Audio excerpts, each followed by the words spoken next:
Kia ora, everybody. Welcome to this live chat that we're going to do today. My name is Lisa. I'm one of the Plunkett Line nurses working for Plunkett Line. I've been working for Plunkett Line for 3 years now as a nurse. I'd like to welcome Ashley. Ashley, do you want to say hi and what you do here at Plunkett?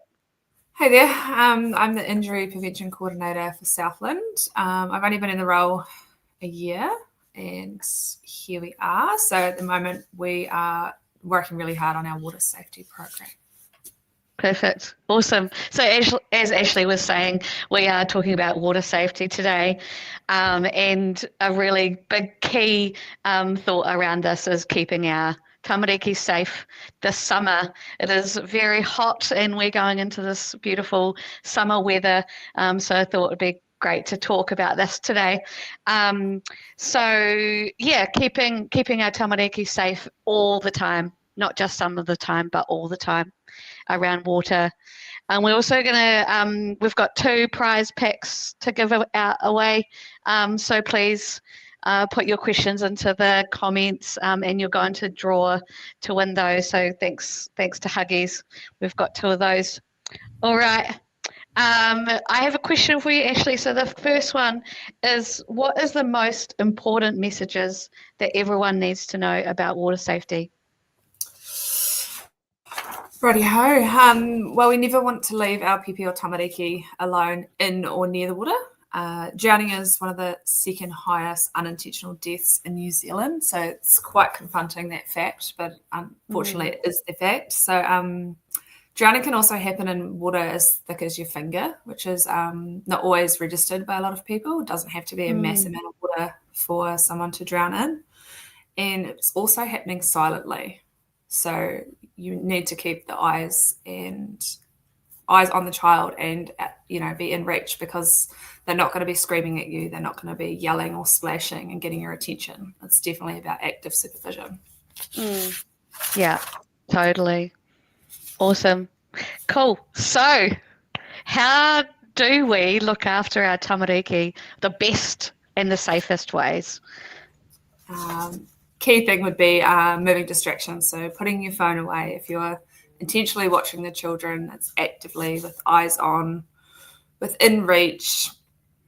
If they're small pipi, you're definitely going to have hands on. If it's a tamariki, young tamariki, you're going to have them within arm's reach. Just a reminder that just because they can swim doesn't mean they're not going to drown. Making sure it's not just a quick glance, it's actual constant physical active supervision. Always staying in the water with young children. So anyone who's a young tamariki should have someone in the water, not just supervising outside the water. And making sure that we don't fall into, I guess, the stigma that the older child's watching the child, or maybe another adult's watching 10 children, because remember, they're our responsibility. So we're always actively looking out for our own children. And what do you consider like an adult versus, like, what sort of age would you say around supervision? Well, they have to be responsible to start with. I mean, not every adult is always responsible enough, but I guess anyone over the age of 16, 18, depending on parental care arrangements, it might be that a 6-year-old is in charge of the child. Yeah. Cool. And even sometimes, like, even having someone like on special duty, I guess, like having a hat or like a high vis that an adult can wear, so that the rest of the adults know who that particular person is looking after the child. Because as we know, we can get distracted talking to other people, or someone asks them a question, and so having like a designated person to look after their child is which is a great idea.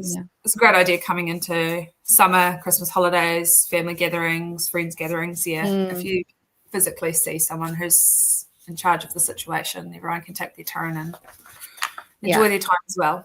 Yeah, totally. Awesome. So before this chat, we have had a few questions come in from different people, and there was one question from Kylie. Thank you, Kylie, which was she was asking about floaties and flotation devices. So are swimming vests, floaties, recommended? And yeah, because she's heard differing opinions, so it would be great to have clarification around those. It's definitely hard when you've got differing opinions around you. It's like the everyday life with parenting. One big reminder is not to rely on floaties, armbands, or swim vests as a flotation device. You still need to stay with your child and actually supervise or have hands on. Definitely a reminder to have correct safety rating life jackets. Just because you can buy a wee swim vest at a different store doesn't mean that it's actually a boating safety device. Yeah. And also a reminder that, like I touched on before, that just because they can swim doesn't mean they won't drown. Just because they wear a life jacket doesn't mean they won't drown. Supervision is always necessary around the water. This takes me back, Lisa, to a moment just on 4 years ago. My 5-year-old and I were in the local swimming pool, and there's an area designated there where it's definitely a lower section of the pool. And we were having a wee play around because we were about to go out on my brother's boat. So I was like, well, let's get you familiar with your life jacket. And it's got a little bit of sensory issue, so wearing it was kind of an issue. So we went down and had a play. We were there a good 20, 30 minutes. He sort of stood up, tried to climb out the side of the pool, slipped in right in front of me within arm's reach, and stayed face down. No. And for that 2 seconds, I reached to grab him. I was like, his brain didn't register that he could stand up. Yeah. So it's just that although I was there, we were wearing a flotation device. He hadn't hit his head or anything. He was effectively going to drown if I didn't step in. Yeah. Yeah. Crazy. Yeah. Great point. Thank you for sharing, Ashley. That's really important. Cool. Okay, so we've just been to the swimming pool this weekend. It's been nice and warm here. So yeah, what do we need what do we need to think about when we're heading to the swimming pool? Well, it's always good to have a discussion around going to a water source with the children. So always talking about, when we arrive, we're going to walk around the water's edge. We're not going to run near the pool. We're always going to wait for an adult's permission or adult to go in with us. Again, active supervision in any body of water. Young children need to wear a swim nappy. Regular nappies absorb too much water and they get really heavy. So Huggies Little Swimmers is a good choice because a swimming nappy is actually designed just to hold the solids, not necessarily a wee. So making sure that we're preparing the child with the right thing. Like if you put a full nappy on them, they're going to be weighed down. They're going to be uncomfortable. They're not really going to enjoy the experience. And a wee tip that I learned probably halfway through my parenting gig was that a swim nappy can actually be reused. So once you've been to the pool, you take it off as long as it doesn't have solids, and you can just dry down the washing line and get multiple uses until it disintegrates just about. Something else to note is that obviously each local pool or resort or holiday or wherever you go has their own rules or requirements for using that facility. So some places I've come across in Southland that anyone under the age of 4 must comply with wearing a swim nappy regardless of how long they've toilet trained for. So you're just making sure that you're aware of maybe the instructions and this health and safety plan if anything was to arise while using the venue. Cool. And I just wanted to, I know that we're talking about water safety today, but just in regards to sunscreen. So with sunscreen and sun safety while at the pool or at the beach, which we'll talk about in a second, but any child under the age of 6 months, we don't have a recommended sunscreen to use. And then over 6 months it's best to talk to your pharmacist, about which sunscreen is best for your over 6 month old. Under 6 months, just remember that although you can put them in the shade, they can still get burnt. So stay out of the sun. And also, tamariki are more prone to sun sunburn when playing in the water because it does reflect. So of course, putting sunscreen on them. It's also really good to give Plunket Line a call as well on 0800 933 922 for any sort of questions around sunscreen and also water safety as well. It's we're always here, 24-hour service to take your call. Awesome. The next question, which is something that is quite important for us, is the hot pools. As there are lots of families around New Zealand that do have hot pools at home or spas. So Ashley, do you want to just chat around that a little bit? Yeah, no worries. Hot pools are a tricky one, just in general for all children, but they're definitely not suitable for the children under the age of 6 months due to the high risk of infection. They're also not safe for really anyone under the age of 3, as the pool temperatures for a hot pool are obviously kept a lot higher, and our children are still learning their body, how to regulate their own body temperature. Tamariki shouldn't stay in any longer than 15 minutes. Always check the temp before you get in, especially in non-commercial thermal pools. Also, I guess it's just a reminder with children that you can't just get in with that adult as well. Best not to put their head under. I mean, I don't think most adults put their head under in a spa pool anyway, but it's a bit trickier with tamariki because they're all excited. And definitely encouraging your tamariki to stay hydrated. Yeah. And if you're lucky enough to have on making sure that it's council compliant or the lid is, firmly sealed so that there is no access for the children to get in there unsafe. A lockable cover is what we put on spas and stuff these days. So there's a bit of compliance there. And I guess if you're lucky enough to be holidaying or attending public hot pools or resorts, maybe calling ahead to see, because some of them may just have no children allowed. Yeah, that's a good point. Awesome. So cool. So now we're going to talk about heading outdoors. So of course, lots of families and lots of people around New Zealand do have access to beaches, whether it's just down the road or a few hours, lakes and rivers as well. So how can we stay safe around those areas of water? I guess, we're all very excited about our summer, so hopefully it's a good one. And I guess most families have the intention of going to some sort of form of water. Staying near and around the water's edge with the children, maybe like doing a wee bit of a scene investigation with them. Quite often in natural bodies of water, there might be hidden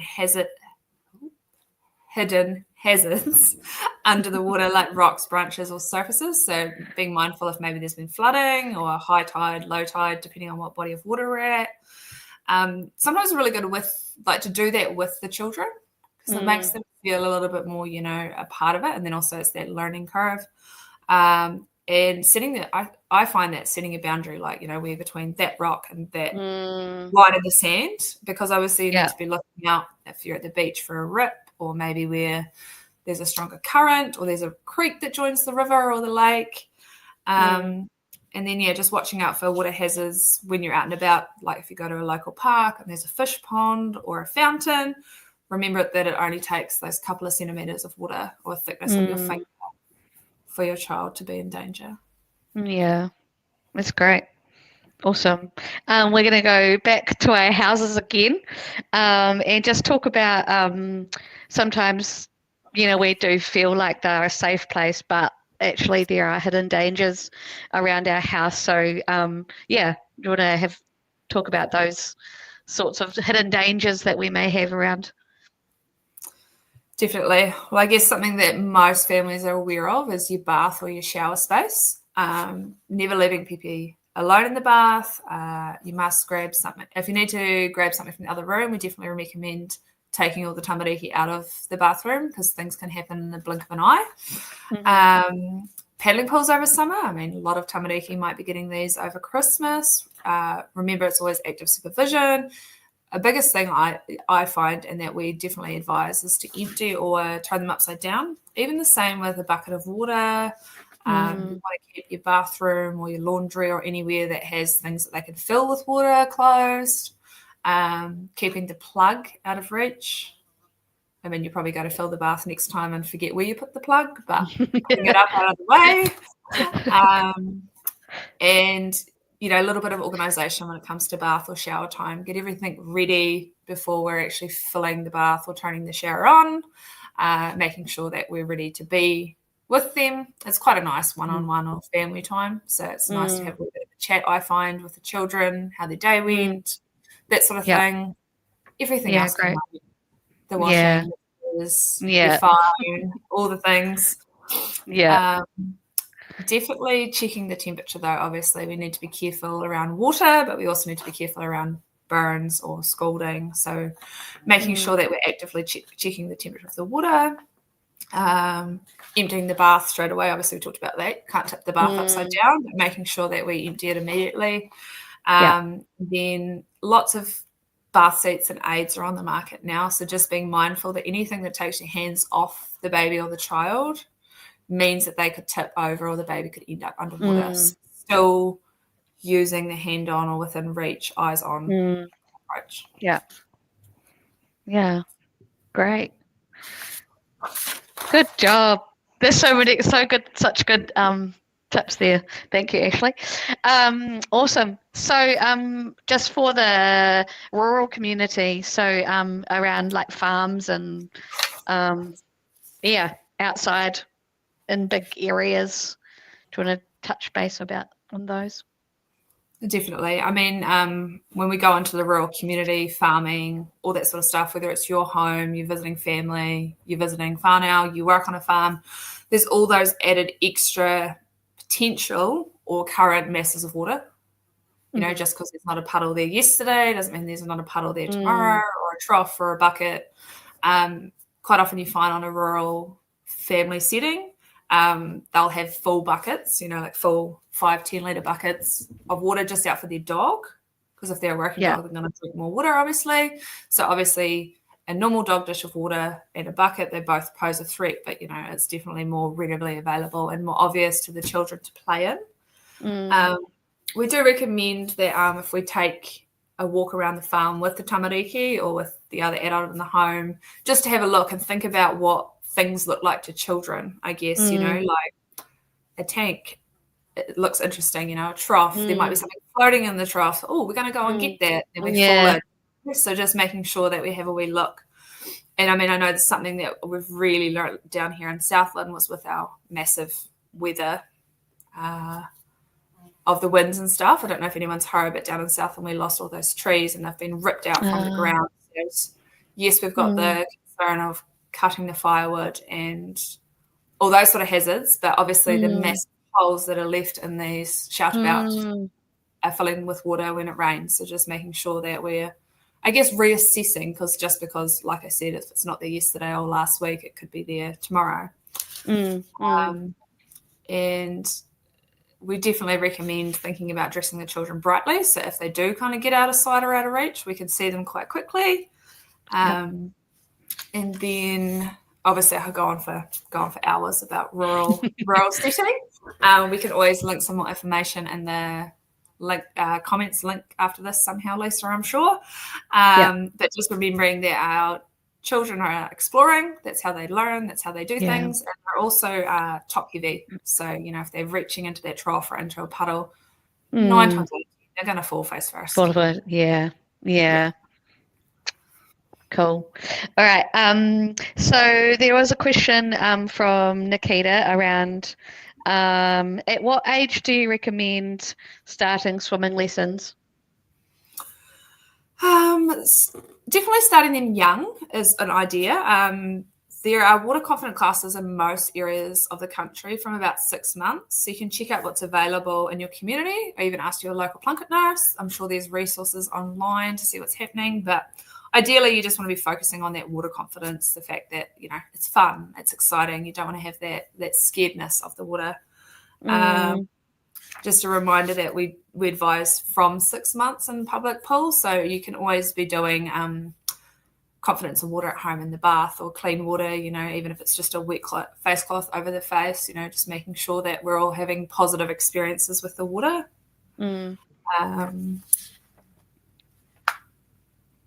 I don't know if that's going to help there, Nikita, but hopefully it's put a wee bit of light in there. It's not by this date you must do swimming lessons. It's more just sort of teaching their confidence to start with. Yeah. There was a question here. My daughter is very confident in the water. However, she is 4. Can you recommend a way to teach her to be water conscious? Valid question there, Anahita. She jumps right in. Oh, yeah. Yep. One of my 3 delightful children are like that, and it's definitely plays a bit on my mind because they don't even have the concept of the danger of the water. So although we do try and encourage the fact that we should be teaching our tamariki and learning with them that water is obviously a dangerous natural occurring substance, it's really hard to try and get that in perspective.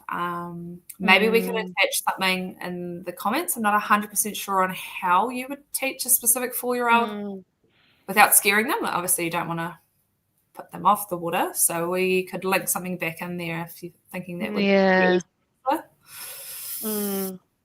Yeah. I think that'd be good. How do you make a comfortable? How do you make a baby more comfortable in the water? Again, that's down to, I guess, specific scenarios and stuff. But obviously, making sure that the air temperature and the water temperature is nice. It could be that baby's feeling a little bit cold, or it could be a little bit too warm. Maybe you could play some music, blow some bubbles, try and get a little bit of stimulation, depending on how old baby is. If they've got some music you play in the background, or even music they heard in the womb, could be just bringing something that's normal and fun to them into the water environment to try a little bit with distraction. Yeah.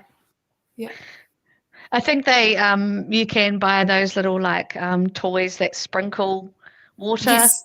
So it's like a kind of like a easy. It's easier than just putting them under. Yeah. Just sprinkling them. Singing to them as well and reassuring. Lots of reassurance that that water is it's a part of life, I guess, and lots of positive reinforcement. And I'm not sure if they're 100% context there, but skin to skin, shower, skin to skin. I don't know if we're talking pool or we're talking beach. I mean, definitely a temperature is going to play a big thing.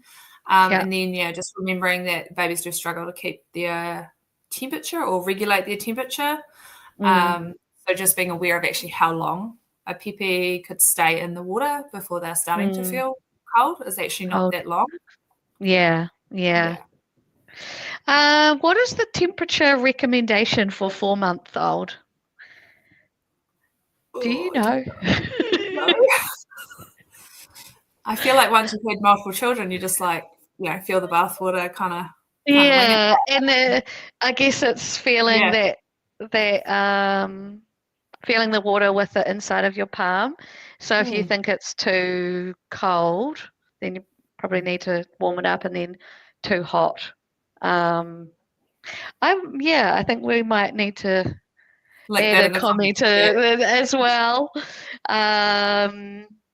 So how long can a 4-month-old stay in the water for? Yeah, I think that comes down to you, Ashley, where you talked about, once they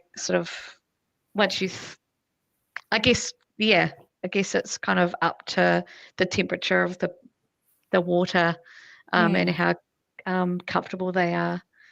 We can find some resources and link something into later on, maybe with some scenarios. But I guess if we're looking at a public pool, we're not thinking 4 months yet. We're waiting till 6. But again, they're all temps depending on the way that they run and manage. So find some more. Do you have any tips to help with a toddler keep their goggles on? Oh, that's mine as well. The one that's so over excited about the water and just jumps in is the one that won't keep the goggles on either.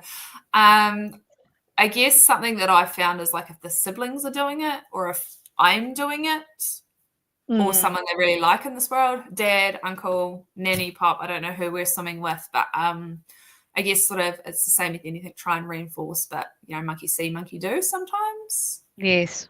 Yeah. Yeah. Cool. Um, my 2-year-old has been doing swimming lessons for the last 2 terms and keeps getting ear infections. How can I tell if it's from swimming or just viral colds, and what can I do to prevent it? That's a really interesting question. Um, sometimes children do get ear infections from being exposed to the water. Um, and then of course, yeah, if you have like a viral cold or if you've actually got an infection there, I would, to the person who's asked that question, I would probably go and visit your GP, and I would also, just have a chat with them about how best to prevent those ear infections. Um, yeah, but yeah, that would be a question for the GP, I would say. But just to make sure that you keep presenting if they do have any signs of those ear infections. And you always give Plunket Line a call as well. We're here to support you through if they do have an illness that's related to swimming or ears or anything like that. So, yeah. Thank you for that question. May asks, what if a baby accidentally drunk or drinks a water from the pool? What should we do? Well, if we're drinking it, it's going in the right places. If we're in a situation where we're sort of inhaling it, obviously there's a little difference in concern there. I imagine this is a little bit more clinical, but most public pools are treated with, Treated. like Yes. prevent bacteria and stuff. I mean, I wouldn't be encouraging just drinking out of the pool, but your thoughts, Yeah. clinicals, Yeah. Um, yeah, we do get these calls on Plunket Line. It sort of depends on also like what sort of soaps you've used and how diluted it is and that sort of thing. Whether they've like drunk a lot of it and then vomited, that's another sort of scenario as well. But if it's just little bits of water, I don't think you need to be too concerned. But yeah, like I said, give us a call. We do answer your calls like that. It's good to ring us rather than be concerned. So, yeah, we're here all the time. Cool. Another question. During the hot days while we're out and about, if there's minimal shade, is it better to cover the pram with a blanket, or will that overheat them? I think definitely blocking the sun out is what we're aiming for, but we do need to think about ventilation, how much clothing the child may be wearing in the pram.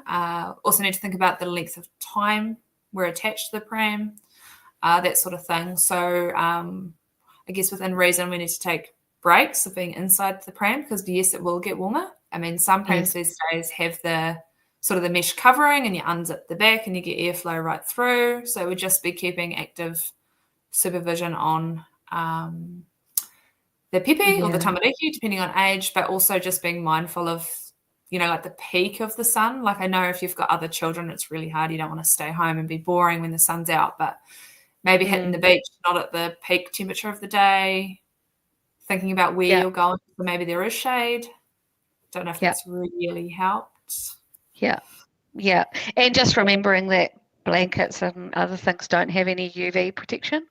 So just making sure, like what Ashley was saying, just, timing, making sure that you do. I mean, ideally, you do want to take your baby out of the pram and put them on a blanket and maybe put them under an umbrella or something. But, of course, a hat on their head. And, just making sure that they don't get too hot as well. Another question, sort of related back to the floaties, where the baby's wearing a ring around their waist. Is it okay to use with supervision, of course? Definitely supervision is key with any floating device. I guess, making sure that the child's fitted properly, looking into potentially the standard of the floating device, and definitely hands-on active supervision again. Yeah. Making sure that we're really active in this situation. And the last one, and probably you can answer this one again, Ashley. So a mama of 3, well done, mama. Regarding confidence in water, how do we assist with overconfidence, and any ideas to settle the anxious nerves from me, mama, with them learning to swim? Also, do floaties really assist with them learning to swim? I know all the feels around the water, especially with 3 kids, and I had one that was potentially a scaredy cat and then one that was overconfidence, and trying to find the balance where my nerves and fears weren't making them scared of water in general was really hard. I think with the overconfidence, just, I don't know if it's possible, but maybe making sure it obviously it's hard if you've got multiple kids, but maybe seeing if just one adult and that one overconfidence child could have some time in the water, and maybe end in a conversation around why we need to have the safety plan in place. And then with the floaties, really assist with learning how to swim. I'm not 100% sure of the context here. I know that like in swimming lessons, flotation devices such as boards and stuff have their time and place. Floaties as such are probably, with active supervision, just helping manage the child / giving them that water confidence, like exposure to being in the water, not necessarily teaching them to swim as they'll become a little bit reliant on the floaty. And remembering that we will add in some links about some ways of dealing with some overconfidence age-related without scaring the tamariki in the notes. Awesome. Yeah. Thank you. Thanks, Ashley. Thank you, Ashley, for sharing your expertise, and everyone for watching and commenting. So now we're going to announce the winners of our 2 Huggies Little Swimmers prize packs. Each prize includes a pack of Little Swimmers swim nappies and an 80-pack of wipes. If you are announced as one of our winners, please make sure that you send us a direct message to Facebook, letting us know your address and whether you would like small, medium, or large swim nappies from Huggies. If we don't hear from you within 5 days, we'll draw another name. All right, and the winners are Hannah and Tessa. So well done, ladies. Please send us a message through to Facebook to claim your prize. Awesome. Cool. Thank you, Ashley, very much.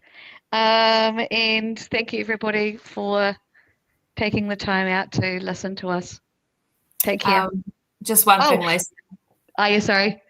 Yeah, you go. You're right. Yeah, sorry. Surnames Hannah Calderwood and Tessa Barrett. Sorry. Awesome. Okay. Take care, everybody. Bye.